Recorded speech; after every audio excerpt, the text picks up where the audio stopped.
ओम शांति 12 मई 2022। बाबा के आज के महावाक्य हैं। बाबा समझाते, मीठे बच्चे, इस समय बूढ़े, बच्चे, जवान सबकी वानप्रस्थ अवस्था है, क्योंकि सभी को वाणी से परे मुक्ति धाम जाना है। तुम उन्हें घर का रास्ता बताओ। प्रश्न है, बाप की श्रीमत हर बच्चे के प्रति अलग अलग है, एक जैसी नहीं। क्यों? बाबा समझाते, क्योंकि बाप हर बच्चे की नब्ज देख, सर्कमस्टांस देख श्रीमत देते हैं। समझो कोई निर्बंधन है, बूढ़ा है या कुमारी है, सर्विस के लायक है तो बाबा राय देंगे, इस सेवा में पूरा लग जाओ। बाकी सबको तो यहाँ नहीं बिठा देंगे। जिसके प्रति बाप की जो श्रीमत मिलती है उसमें कल्याण है। जैसे मम्मा बाबा शिव बाबा से वर्षा लेते हैं, ऐसे फॉलो कर उन जैसी सर्विस कर वर्षा लेना है। तो बाबा भी हर बच्चे को देखते हुए, हर बच्चे के सर्कमस्टांसेस को देखते हुए, हर बच्चे की परिस्थिति, स्थिति को, अवस्था को देखते हुए अलग अलग राय हर बच्चे के लिए देते हैं। गीत है, भोलेनाथ से निराला कोई और नहीं। ओम शांति। मीठे मीठे सिकिलदे बच्चों ने गीत सुना। शिव को भोलानाथ कहा जाता है और ये जो डमरू बजाते हैं उनको शंकर कह देते हैं। यहाँ कितने आश्रम हैं जहाँ वेद, उपनिषद, शास्त्र आदि सुनाते हैं। ये भी जैसे डमरू बजाते हैं। कितने आश्रम हैं जहाँ मनुष्य जाकर रहते भी हैं, परंतु एम ऑब्जेक्ट कोई भी है नहीं। समझते हैं गुरु लोग हमको वाणी से परे शांति धाम ले जाएंगे। इस विचार से जाकर रहते हैं कि यहाँ ही प्राण त्यागे, परंतु वापस तो कोई भी जा नहीं सकते। वो लोग तो अपनी अपनी भक्ति आदि सिखलाते हैं। यहाँ तो बच्चे जानते हैं सच्चा सच्चा ये वानप्रस्थ है। बच्चे, बूढ़े, जवान सभी वानप्रस्थी हैं। बाकी मुक्ति धाम में जाने के लिए पुरुषार्थ करा रहे हैं। ऐसा और कोई नहीं होगा जो सद्गति अथवा वाणी से परे जाने का रास्ता बतावे। गति सद्गति दाता एक ही है। बाप ऐसे नहीं कह सकते कि गृहस्थ व्यवहार को छोड़कर यहाँ बैठ जाओ। हाँ, जो सर्विस के लायक हैं उनको रखा जा सकता है। औरों को भी वानप्रस्थ का रास्ता बताना है, क्योंकि अभी सभी का वाणी से परे जाने का समय है। वानप्रस्थ अथवा मुक्ति धाम में ले जाने वाला एक ही बाप है। उस बाप के पास तुम बैठे हो। वो लोग भल वानप्रस्थ लेते हैं, परंतु वापस तो कोई भी जा नहीं सकते। वानप्रस्थ में ले जाने वाला एक बाप है, वही अच्छी मत देंगे। कोई कहे बाबा हम घर बार ले यहाँ आकर बैठे, नहीं, देखना होता है ये सर्विस लायक है व नहीं। कोई बंधन मुक्त है, बुजुर्ग है, सर्विसेबल है, तो उनको श्रीमत दी जाती है। जैसे बच्चे कहते हैं सेमिनार करो तो सर्विस की युक्तियाँ सीखे। कन्याओं के साथ साथ माताएं, पुरुष भी सीखते जाएंगे। सेमिनार तो ये है ना, बाबा रोज़ शिक्षा देते रहते हैं, कैसे किसी को समझाना है, राय देते रहते हैं। पहले तो एक ही बात समझाओ, परमपिता परमात्मा जिसको याद करते हैं वे तुम्हारा क्या लगता है। अगर बाप है तो बाप से तो वर्षा मिलना चाहिए। तुम तो बाप को जानते नहीं हो, कह देते हो सब में भगवान है, कण कण में भगवान है। फिर तुम्हारा क्या हाल होगा। अभी तुम बच्चे जानते हो हम बाबा के सन्मुख बैठे हैं। बाबा हमको लायक बनाकर, कांटे से फूल बनाकर साथ ले जाएंगे। बाकी और तो सब जंगल का ही रास्ता बताते हैं। तो बाबा कहते एक बाबा ही हैं जो हमें मुक्ति, जीवन मुक्ति का रास्ता बताते हैं, घर का रास्ता बताते, और तो कोई भी देहधारी गुरु, सन्यासी आदि सब जंगल में अर्थात कांटों भरी दुनिया में ही भटका देते हैं। तो बाबा कहते बाप तो कितना सहज रास्ता बताते हैं, सेकंड में जीवन मुक्ति गाई हुई है, वे कोई झूठ थोड़ी है। बाबा कहा माना तुम जीवन मुक्त हो गए। बाबा पहले पहले अपने घर ले जाते हैं। तुम सब अपने घर को भूले हुए हो ना। हाँ, बाबा इस दुख की दुनिया से हमें परम धाम ले जाते हैं सभी आत्माओं को। तो बाबा कहते तुम सब आत्माएं इस समय घर को भूली हुई हो, इसलिए बाबा आकर हमें सबसे पहले घर ले जाते हैं। कहते हैं गॉड फादर सब मैसेंजर को भेज देते हैं धर्म स्थापन करने, फिर सर्वव्यापी क्यों कहते? ऊपर से भेज देते ना, बोलते एक हैं फिर मानते नहीं। बाप धर्म स्थापन अर्थ भेज देते हैं तो उनकी संस्था भी उनके पीछे आने लग पड़ेगी। पहले पहले है देवी देवताओं की संस्था, पहले पहले आदि सनातन देवी देवता धर्म वाले लक्ष्मी नारायण आएंगे अपनी प्रजा सहित, और कोई प्रजा सहित नहीं आते। वे एक आएगा फिर दूसरा तीसरा आएगा। यहाँ तुम सब तैयार हो रहे हो बाप से वर्षा लेने, ये स्कूल है। घर रहते एक घड़ी आधी घड़ी आधे की पिफोन आद। तो बाबा कहते कितना भी समय मिले, एक सेकंड भी मिले, उससे आधा भी मिले, तो भी बाबा की याद में बीतना चाहिए। एक सेकंड में तुमको सिर्फ बतलाते हैं परम पिता परमात्मा से तुम्हारा क्या संबंध है। मुख से कहते भी हैं परम पिता परमात्मा, वे तो सबका बाप क्रिएटर है, फिर भी बाप ना समझें तो क्या कहेंगे। बाप स्वर्ग का रचयिता है तो ज़रूर स्वर्ग की बादशाही देंगे। भारत को दिया हुआ है ना, नर से नारायण बनाने वाला राजयोग मशहूर है। ये सत्यनारायण की कथा भी है, अमर कथा भी है। तीजरी की अर्थात तीसरा नेत्र मिलने की कथा भी है।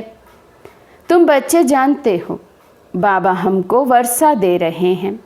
बाप श्रीमत देते हैं, उनकी मत से ज़रूर कल्याण ही होगा। बाबा हर एक की नब्ज़ देखते हैं, उनको कोई बंधन नहीं है, सर्विस भी कर सकते हैं। बाप लायक देखकर फिर डायरेक्शन देते हैं। सर्कमस्टांस देख कहा जाता है तुम यहाँ रह सकते हो, सर्विस भी करते रहो। जहाँ जहाँ ज़रूरत पड़ेगी, प्रदर्शनी में तो बहुतों की ज़रूरत पड़ती है, बुजुर्ग भी चाहिए, कन्याएं भी चाहिए, सबको शिक्षा मिलती रहती है। ये है पढ़ाई। भगवान उवाच, भगवान कहा जाता है निराकार को। तुम आत्माएं उनके बच्चे हो, कहते हो ओ गॉड फादर, तो उनको फिर सर्वव्यापी थोड़े ही कहेंगे। लौकिक बाप सर्वव्यापी है क्या? नहीं, तुम फादर कहते हो और गाते भी हो पतित पावन बाप है, तो ज़रूर यहाँ आकर पावन बनाएंगे। तुम बच्चे जानते हो पतित से पावन बन रहे हैं। बाप कहते हैं मेरे 5000 वर्ष बाद फिर से आकर मिले हुए बच्चे, तुम फिर से वर्षा लेने आए हो। जानते हो राजधानी स्थापन हो रही है। जैसे मम्मा बाबा शिव बाबा से वर्षा लेते हैं, हम भी उनसे लेते हैं, फॉलो करो। मम्मा बाबा जैसी सर्विस भी करो। मम्मा बाबा नर से नारायण बनाने की कथा सुनाते हैं, हम फिर कम क्यों सुने? जानते हो वही सूर्यवंशी फिर चंद्रवंशी भी बनेंगे। पहले तो सूर्यवंशी में जाना पड़ेगा ना, समझ तो है ना। बिगड़ समझ स्कूल में कोई बैठ ना सके। बाबा श्रीमत देते हैं, हम जानते हैं इनमें तो बाबा की प्रवेशता है। नहीं तो प्रजापिता कहाँ से आए? ब्रह्मा तो सूक्ष्म वतनवासी है, प्रजापिता तो यहाँ चाहिए ना। बाप कहते हैं ब्रह्मा द्वारा मैं स्थापना करता हूँ। किसकी? ब्राह्मणों की। इस ब्रह्मा में प्रवेश करता हूँ। तुम आत्माएं भी शरीर में प्रवेश करती हो ना। मुझे कहते हैं ज्ञान का सागर, तो हम निराकार ज्ञान कैसे सुनाऊं? कृष्ण को तो ज्ञान का सागर नहीं कहेंगे। कृष्ण की आत्मा बहुत जन्मों के अंत में ज्ञान लेकर फिर कृष्ण बनी है, अभी नहीं है। तुम जानते हो भगवान द्वारा राजयोग सीख देवी देवता स्वर्ग के मालिक बने हैं। बाप कहते हैं कल्प कल्प तुमको राजयोग सिखाता हूँ। पढ़ाई से राजाई मिलती है, तुम राजाओं का राजा बनेंगे। तुम्हारी एम ऑब्जेक्ट ही ये है। तुम आए हो फिर से 100 सूर्यवंशी देवी देवता बनने। एक देवी देवता धर्म की स्थापना हो रही है। अभी तो अनेकानेक धर्म हैं, अनेक गुरु हैं, वे सब खल्लास हो जाएंगे। इन सब गुरुओं का गुरु सद्गति दाता एक बाप है। साधु लोगों की भी सद्गति करने आया हूँ। आगे चल वे भी तुम्हारे आगे झुकेंगे, कल्प पहले मुआफिक। तुम बच्चों की बुद्धि में ड्रामा का सारा राज है। जानते हो सूक्ष्म वतन में है ब्रह्मा विष्णु शंकर, ये फिर है प्रजापिता। कहते हैं ब्रह्मा के बूढ़े तन में प्रवेश करता हूँ। इनको भी कहते हैं हे बच्चे तुम सब ब्राह्मण हो, तुम पर कलश रखता हूँ।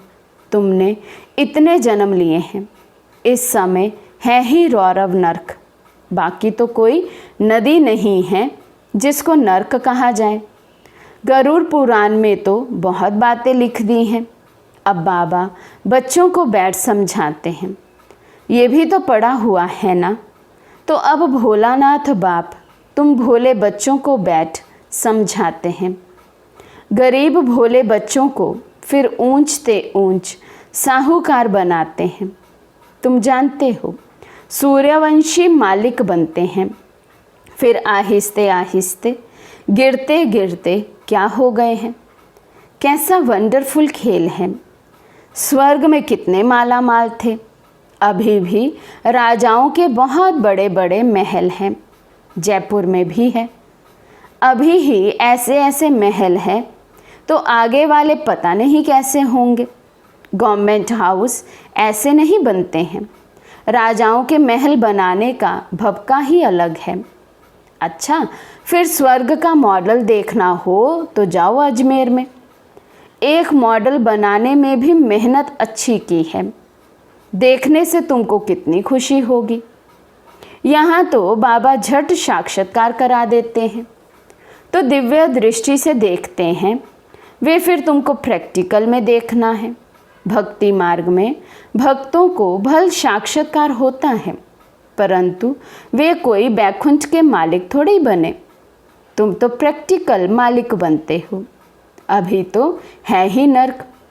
एक दो को काटते लड़ते रहते हैं। बच्चे बाप का भाई का भी खून करने में देरी नहीं करते हैं। सतयुग में लड़ाई आदि की तो कोई बात ही नहीं।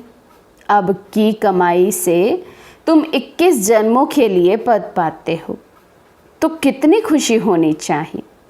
पहली बात है, अगर बाप का परिचय और बाप की बायोग्राफी को ना जाने तो बाकी बाबा कहने से फ़ायदा ही क्या। इतने दान पुण्य करते तो भारत का ये हाल हो गया है। बाबा कहते अभी भी यदि ज्ञान को समझते नहीं, बाबा को जानते नहीं, पहचानते नहीं, बाबा की बायोग्राफी को समझते नहीं, जानते नहीं, तो बाबा कहते फिर बाबा कहने का फ़ायदा ही क्या। परंतु ये समझते कोई नहीं है। कहते हैं भक्ति के बाद भगवान मिलेगा, परंतु कब और किसको मिलेगा। भक्ति तो सब करते हैं, परंतु सबको राजाई तो नहीं मिलेगी। कितनी गुंजाइश है समझने की। तुम कोई को भी कह सकते हो, ये शास्त्र आदि सब भूलो, जीते जी मरो। ब्रह्म तत्व है, उससे वर्षा तो नहीं मिल सकता। दुनिया में तो ब्रह्म को परमात्मा समझ लिया, लेकिन बाबा कहते क्लियर करके बताओ, ब्रह्म तो तत्व है, रहने का स्थान है, परम धाम है। परम धाम से तो वर्षा नहीं मिल सकता है, वर्षा तो बाप से ही मिलता है। कल्प कल्प हम लेते हैं, कोई नई बात नहीं है।